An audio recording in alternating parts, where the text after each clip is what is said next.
En mercados te divertís con nosotros un ratito, ¿no, Julián, o no?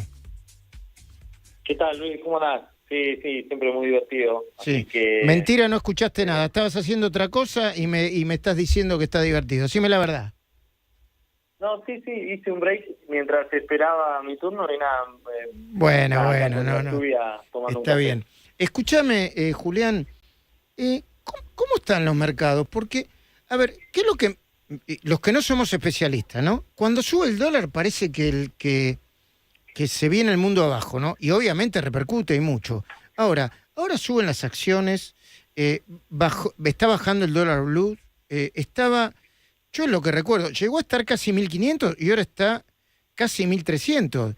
Y eso es un buen dato. No te digo que esté todo el mundo diciendo, esto volvió a ser Suecia, Disneylandia, pero más o menos las cosas andan bien, ¿o no? Bueno, es un conjunto de variables, ¿no? Básicamente, el gobierno, al reducir el impuesto país, cumple con su promesa, que lo había hecho a comienzo de la gestión. Eso combinado con el mantenimiento y el refuerzo permanente desde lo discursivo y también desde los actos en relación a la sostenibilidad fiscal y que el superávit fiscal es innegociable, junto con un contexto en donde también están viniendo dólares del blanqueo, que eso está haciendo también subir los depósitos en dólares, también está aumentando el crédito en dólares. Parte de los dólares que se declaran, o bueno, de los activos que se declaran, terminan en el mercado de capitales, que tienen que estar invertidos hasta el 31 de diciembre de 2025 para evitar el pago del 5%, y eso termina llevando a los activos al alza, ¿no? Porque pueden invertir en todo tipo de activos que coticen en la bolsa local.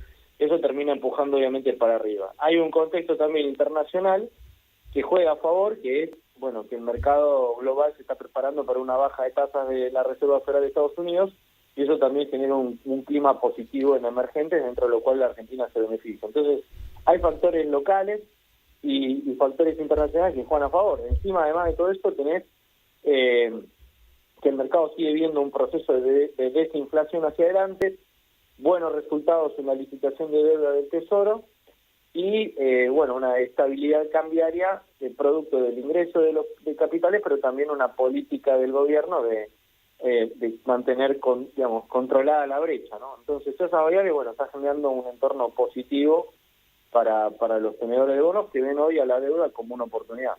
Julián, es obvio que llevar la inflación a los niveles civilizados de nuestros países vecinos va a llevar mucho tiempo, pero una meseta razonable para vos, ¿cuánto es? ¿4, 3, 2? ¿Qué pensás? No para el próximo índice, sino para el próximo año, ponele. Bueno, yo creo que, básicamente te digo lo que un poco está observando el mercado, y que es una inflación mensual estabilizándose en niveles de 2,5% promedio en los próximos 5 o 6 meses. Ajá. Por momentos puede llegar a dar debajo y por momentos puede llegar a dar por arriba. Eso es desde septiembre en adelante, ¿no? Estoy hablando del último, desde el último cuatrimestre en adelante y el primer cuatrimestre en el que viene. Pero de cualquier manera, eso habrá que ver cómo influye la salida del cepo, ¿no? Porque dependerá también de qué medidas cambiarias tenga que aplicar el gobierno cuando intente liberar el cepo, o bueno, de aplicar nuevas medidas que apunten al relajamiento en las restricciones. Entonces, si eventualmente la liberación del cepo genera algún tipo de distorsión transitoria en los precios y en la inflación, puede que la inflación se te suba un poco. Pero, por supuesto que el gobierno lo que está intentando hacer es, desde el lado fiscal y desde el lado monetario y cambiario, generar el ancla suficiente para que la inflación y los precios en general no se disparen. Que bueno, la verdad que está siendo muy exitoso. Yo creo que el mercado se está preparando para, como dice, para una inflación debajo del 4, ya prácticamente en forma permanente. No ves ni en los datos de alta frecuencia, tampoco en las curvas en pesos y tampoco en el REM, que es el relevamiento de expectativa del mercado que muestra la inflación, ningún registro inflacionario por encima del 4%. El último REM, el máximo registro inflacionario, fue en noviembre. Así que el mercado prácticamente que le está dando la bienvenida a una inflación que va a estar debajo del 4 de acá a los próximos meses. Pero, Julián, inflación por debajo del 4, que es una buena noticia. con recesión o con crecimiento cero también es un problema, ¿no? Bueno, habrá que ver el tipo de lo que ocurra con el nivel de actividad. Claramente el primer semestre estuvo muy fuertemente perjudicado por la recesión, la cual el gobierno dio la bienvenida a la recesión porque necesitaba recesionar la economía para frenar la inflación y para corregir digamos, tener superávit fiscal prácticamente, que también necesitaba un poco de generar este entorno recesivo, ¿no? Entonces, de acá en adelante hay que ver qué ocurre con la macro, y en ese sentido uno observa que los datos de alta frecuencia mensuales en relación a lo que es el nivel de actividad se está mostrando que hay un rebote en ese sentido, y que la actividad podría empezar a recuperarse de estos niveles. La verdad que cuando uno observa los guarismos mensuales de rebote de julio respecto de junio, son casi todos de 2 dígitos, y en algunos casos, como el patentamiento de autos, crece al 40% mensual. Obviamente, observándolo en términos interanuales, sigue todo en términos negativos, pero recortando significativamente el retroceso que dio en el primer semestre. Entonces, de alguna manera, es cierto que la economía puede seguir en recesión, pero que desde el otro lado el mercado y la economía ya está viendo algún tipo de rebote, y esto dependerá de la sostenibilidad del rebote, si el gobierno puede mantener ese sendero y generar una recuperación. Julián, ¿dónde ves los mayores riesgos? ¿A qué hay que prestarle atención? ¿A los dólares que hay que conseguir hasta pasar la curva de los pagos? Creo que es una buena pregunta, porque mira, si podemos conectar todo lo último que está pasando, observamos que el gobierno acaba de bajar el impuesto país. Al bajar el impuesto país va a tener una menor recaudación mensual de 430.000 millones de pesos, que de algún lado tiene que subvencionar. Entonces, de alguna manera, por supuesto que probablemente lo va a tener, pero probablemente lo que necesite el gobierno para poder, digamos, compensar esa merma en los ingresos es que crezcan los impuestos relacionados con el nivel de actividad, que se llaman los impuestos cíclicos, tipo el IVA, ganancias, claro, aportes, etcétera. Entonces, para eso necesita que la economía se reactive mucho más respecto del incipiente rebote que se está dando. Y para generar un soporte mucho mayor en la recuperación, el gobierno necesita de aprobar leyes más rápidamente y eventualmente de también tener un caudal de votos en el Congreso más abultado para evitar que los proyectos de ley del gobierno de la oposición, que a los ojos del gobierno son perjudiciales para su objetivo, tenga un mayor número para defenderse. Necesita más músculo político, decís vos, más.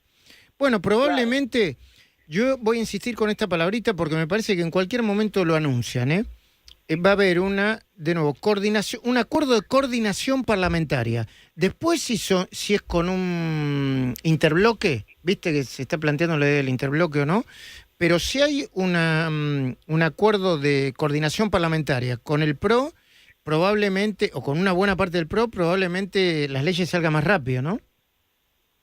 Sí, bueno, a ver, lo que pasó en jubilados y con el pliego del hijo y demás muestra que el gobierno no tiene ese músculo político y que hasta ahora no ha hecho lo suficiente como para generar la visión de que efectivamente ha generado buenas alianzas. Entonces, en ese sentido, tiene que tener mejores resultados desde el punto de vista legislativo para generar leyes que soporten o que incentiven una recuperación mayor. El gobierno tiene que encarar reformas tributarias, probablemente reforma jubilatoria también, reforma de la administración en general, y leyes puntuales para poder impulsar más a la economía, y hoy no tiene ni la alianza ni el voto propio. Entonces, en ese sentido, el riesgo más importante que veo hoy es que el gobierno tiene que sí o sí encarar un buen elección el año que viene. Para tener una buena elección el año que viene necesita que la economía en los meses y en las semanas previas a las elecciones esté tranquila. Y para eso tiene que ya mismo tomar una decisión el gobierno en relación a si sale del cepo antes o después de las elecciones.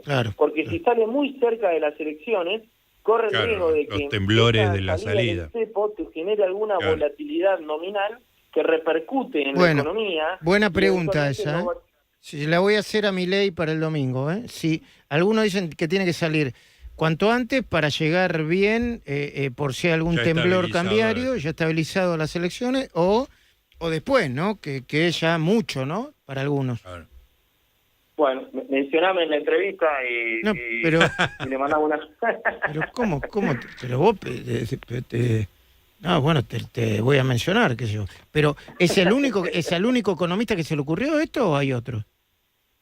No, es lo que se está debatiendo en el mercado. Ah, Es, bueno. básicamente- Entonces digo, es lo que se está básicamente- debatiendo en el mercado, dice Julián Yosovich. Ahí está.